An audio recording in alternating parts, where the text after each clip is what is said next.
Allah mengatakan, Allah memberi rumus, Anda memberi kalkulasi. Kalau kamu mencari dunia, kamu akan mendapatkan, barang siapa mencari dunia, dia akan mendapatkan sedikit bagian dari dunia. Tapi kalau dia mencari akhirat, mencari aku, dia akan mendapatkanku, mendapatkan akhirat, dan mendapatkan bagian yang banyak dari dunia. Saya ingin mengakademiskan dikit ya. Jadi ada dua hal aja yang dijelaskan Pak Muzamil. Nanti beliau mohon ngasih tambahan mengenai aku tambahkan kebunmu tadi, yang surat Hud tadi.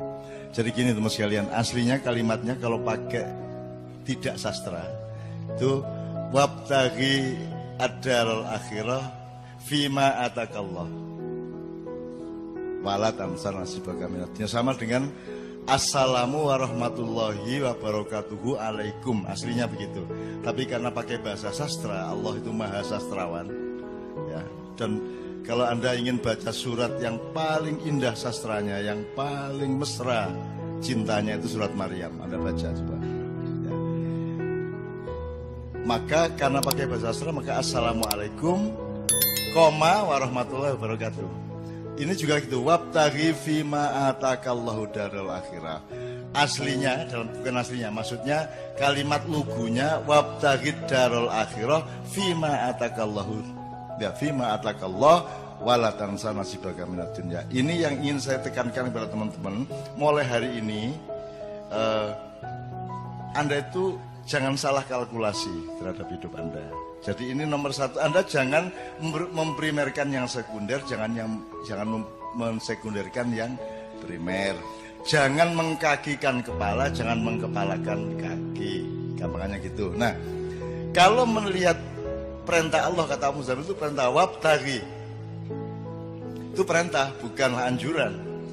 Carilah dimensi akhirat, gitu ya.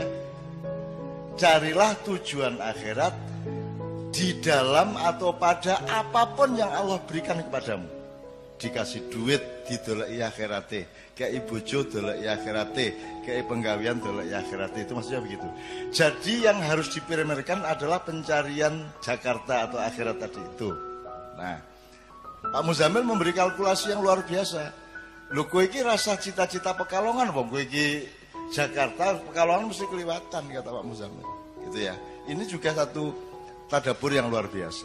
Nah, jadi teman-teman sekalian, sekarang kan nek kowe krungu bapakmu, mbahmu menasihati kan kuwale.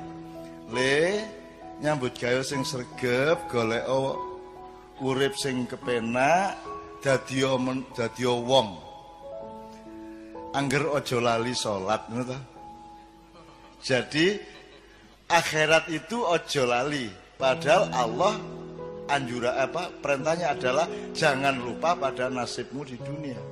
Tapi yang kamu cari adalah akhirat. Nah, kenapa ini sebenarnya orang juga ngerti juga sih aslinya dalam nalurinya. Kenapa ini tidak dilakukan oleh manusia? Kenapa manusia tidak percaya diri untuk melakukan perintah Allah ini? Karena manusia itu salah hitung. Dipikirnya kalau Anda mencari Allah, ridhollah, akhirat, Anda rugi secara dunia. Anda mau perbandingkan dunia dan akhirat. Nek kowe golek akhirat, kowe rugi dunia. Nek kowe golek dunia, rugi akhirat. Salahnya di situ. Padahal Pekalongan yang disebut dunia tadi adalah bagian dari perjalanan Semarang ke Jakarta. Jadi kalau Anda mencari akhirat, itu Anda bukan hanya tidak rugi dunia, dapat tambahan dunia. Dapat tambahan. Seumur hidup, tadi saya cerita banyak di layatan di takziah tadi kepada Pak Muzamil mengenai hidup saya sejak kecil.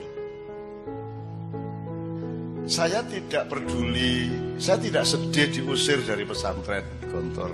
Saya tidak sedih dikeluarkan dari sekolah dan seterusnya. Saya tidak pernah frustrasi karena masalah-masalah keduniaan. Ayah saya meninggal dunia pada umur 49 tahun dalam keadaan rumah kami, tanah kami semua sudah bukan milik kami. Hutang kita sudah, kalau sekarang mungkin miliaran ya. Dan kita tidak mungkin mampu membayar. Ayah saya punya anak 15, saya nomor 4 ya. Tapi kami tidak pernah frustrasi. Pokoknya kita menjalankan apa yang harus kita jalankan. Dan akhirnya bisa. Normalnya kalau saya pakai kalkulasi dunia, begitu ayah saya meninggal, sertifikat hilang, rumah hilang, semua hilang. Dan ibu saya dengan bayinya hanya tidur di atas tikar dan tanpa bantal. Jangankan kursi, jangankan kayu, jangankan almari, semua sudah dijual untuk makan. Tinggal tikar dan sewek. Jadi kalau berdiri seweknya tinggu gendong anak, nek turu ya seweknya tinggu bantal. Itu ibu saya. Tapi saya tidak pernah mengalami frustrasi dengan keluarga saya dalam keadaan semiskin kaya apapun. Karena miskin dan kaya itu tidak dengan kalkulasi seperti Anda menghadapi dunia. Sing ngarani ngono ki melarat sapa? Sing ngarani nek duwe mall ki sugih ki sapa? Wong kae duwe mall siji isih kepengin loro berarti melarat dek isih kepengin meneh. Lagi niki ra duwe apa-apa malah ora pengen apa-apa. Gitu loh. Karena saya sudah cukup, semuanya sudah cukup. Jadi tolong logika dan kalkulasinya dipikirkan lagi, bercermin, menimba dari cermin tadi itu, dipikirkan lagi. Contohnya Pak Muzamil sudah mengatakan Ma'iyah. Teman-teman sekalian, coba ini redaktur Ma'iyah sebenarnya sudah mengumpulkan teman-teman penulis untuk mendata saja. Anda tahu sekarang Ma'iyah itu di mana-mana. Di Kalimantan, di Korea, di Batam, di Lampung, di Jawa Barat, di banyak kota, di Jawa Tengah, Jawa Timur, banyak sekali. Saya tidak mengatakan itu keberhasilan. Ada orang ngelompok kayak ngene iki nganti jam 3 esuk, itu tidak mungkin ciptaan manusia. Jadi jangan pernah mengatakan copyright Ma'iyah adalah Emainun Najib. Tidak, saya tidak mampu bikin Ma'iyah. Jangankan bikin, mencita-citakan atau memimpikan, membayangkan pun tidak berani saya. Bahwa akan ada orang duduk di hadapan saya jam 9 malam sampai jam 3 pagi. Siapa berani mimpi seperti itu? Nabi Nuh saja 900 tahun hanya dapat berapa orang? Sekitar 80 orang. Sementara gini, jadi ada kalkulasi lagi. Sehebat-hebatmu mencapai sesuatu, menumpuk uang, menumpuk harta, mendaki kursi kekuasaan, sehebat-hebatnya pencapaianmu, bisa nggak dibandingin dengan pemberian Allah kepadamu? Kalau ibarat semua pencapaian hidup manusia itu setetes air, maka pemberian Allah kepadamu adalah 7 air lautan yang tidak pernah kering, meskipun kamu makan dan kamu minum terus-menerus.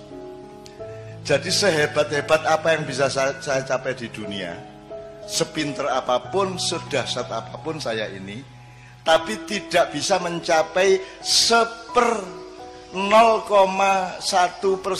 dibanding yang Allah kasih kepada saya. Contohnya Ma'iyah ini. Dan ini hanya salah satu. Kita sudah mendata macam-macam yang Allah kasih kepada saya, ya. Meskipun saya tidak boleh memakannya sendirian, dan Anda memakannya beramai-ramai seluruh dunia. Aku dhewe ra wani gawe kaya ngene iki sapa? Aja meneh kok Ma'iyahan orang nganggo panggung. Ora ana wong sak donya, Mas. Acara kok langsung dep-depan ngene iki, ora ana. Tur ora ana hiasane kek opo kek ora ana. Ora ana kembang pot ning kene apa ora ana. Kita ini tidak macak, kita ini tidak berlagak. Sekarang ini kan Indonesia diisi wong sing macak gagah, macak alim, macak apik, macak merakyat, padahal tidak. Betul enggak? Macak ayu berarti ora ayu.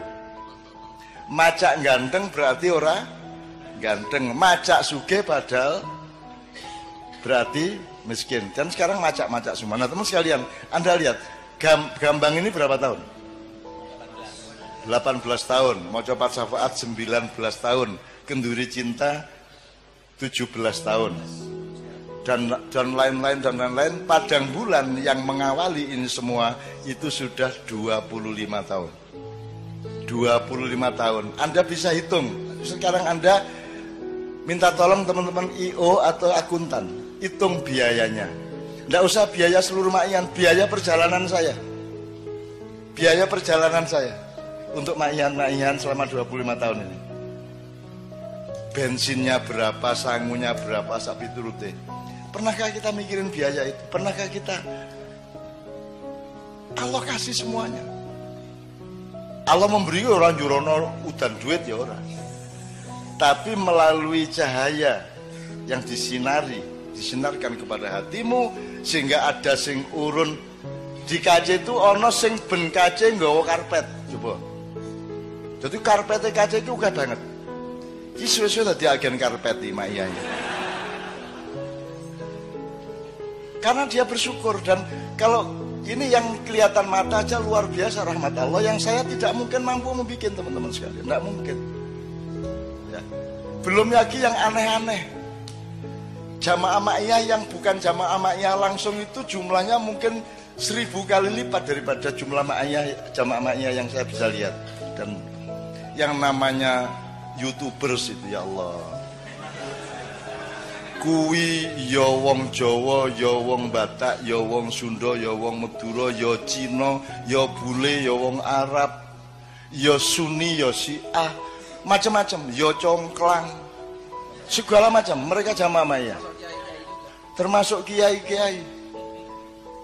Dan ada yang anak dari Semarang kalau tidak salah, Semarang apa Solo, itu Mak Iyahan ke Jombang itu naik motor sendirian, dan dia masih SMA kelas 2 beragama Katolik. Kalau Anda lihat Mak Iyahan di mana-mana banyak anak-anak kecil ikut, dan mereka tidak tahu kue guru mono cacilik. Orang tahu tak? Orang tahu. Pernah kamu melihat ada Mak Iyahan pakai penjagaan keamanan? Al-Bansur wal Kokam? Tidak pernah ada. Saya hormat kepada teman-teman Banser, Kokam, Satgas PDIP dan seterusnya. Tapi di Mak Iya ini kita tidak mengancam siapapun, sehingga tidak perlu ada yang menjaga. Karena kita yang akan menjaga semuanya. Dan penjagaannya tidak karena kehebatan silat Anda, penjagaannya karena Anda kesini ini untuk mencari Allah dengan hati yang penuh keikhlasan.